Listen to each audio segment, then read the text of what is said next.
Jephthah becomes Israel's judge. Now Jephthah of Gilead was a great warrior. He was the son of Gilead, but his mother was a prostitute. Gilead's wife also had several sons, and when these half-brothers grew up, they chased Jephthah off the land. "You will not get any of our father's inheritance," they said, "for you are the son of a prostitute." So Jephthah fled from his brothers and lived in the land of Tob. Soon he had a band of worthless rebels following him. At about this time, the Ammonites began their war against Israel. When the Ammonites attacked, the elders of Gilead sent for Jephthah in the land of Tob. The elders said, "Come and be our commander. Help us fight the Ammonites." But Jephthah said to them, "Aren't you the ones who hated me and drove me from my father's house? Why do you come to me now when you're in trouble?" "Because we need you," the elders replied. "If you lead us in battle against the Ammonites, we will make you ruler over all the people of Gilead." Jephthah said to the elders, "Let me get this straight. If I come with you and if the Lord gives me victory over the Ammonites, will you really make me ruler over all the people?" "The Lord is our witness," the elders replied.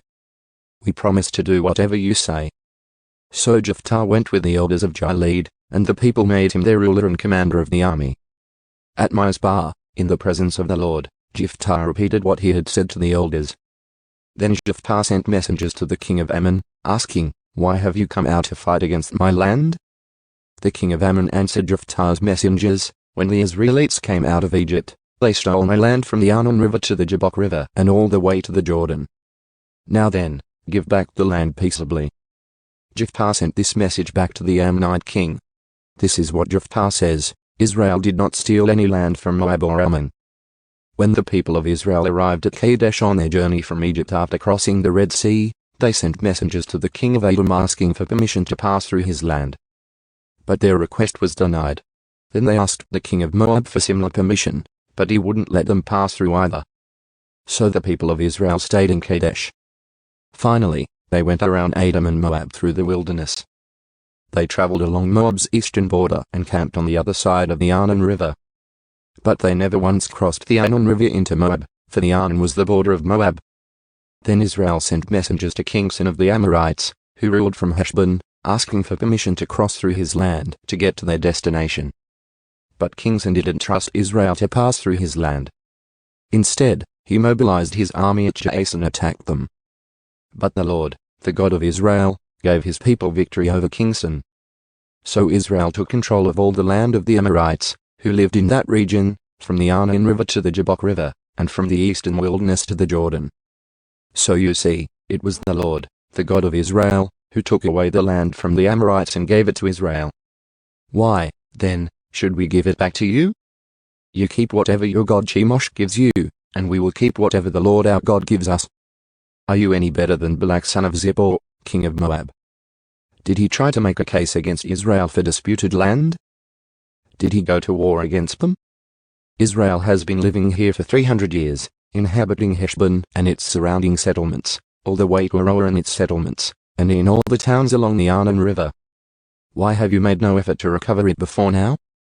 Therefore, I have not sinned against you. Rather, you have wronged me by attacking me. Let the Lord, who is judge, decide today which of us is right, Israel or Ammon." But the king of Ammon paid no attention to Jephthah's message. Jephthah's vow.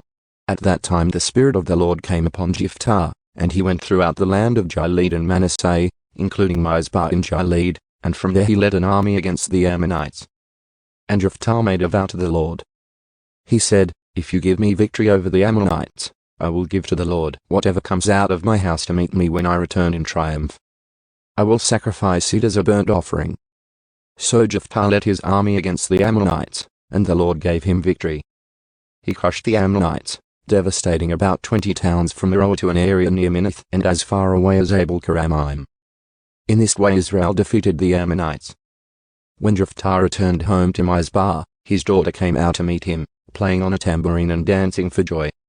She was his one and only child. He had no other sons or daughters. When he saw her, he tore his clothes in anguish. "Oh, my daughter," he cried out. "You have completely destroyed me. You have brought disaster on me. For I have made a vow to the Lord, and I cannot take it back." And she said, "Father, if you have made a vow to the Lord, You must do to me what you have vowed, for the Lord has given you a great victory over your enemies, the Ammonites. But first let me do this one thing, let me go up and roam in the hills and weep with my friends for 2 months, because I will die a virgin. You may go, Jephthah said. And he sent her away for 2 months. She and her friends went into the hills and wept because she would never have children. When she returned home, her father kept the vow he had made, and she died a virgin. So it has become a custom in Israel for young Israelite women to go away for 4 days each year to lament the fate of Jephthah's daughter.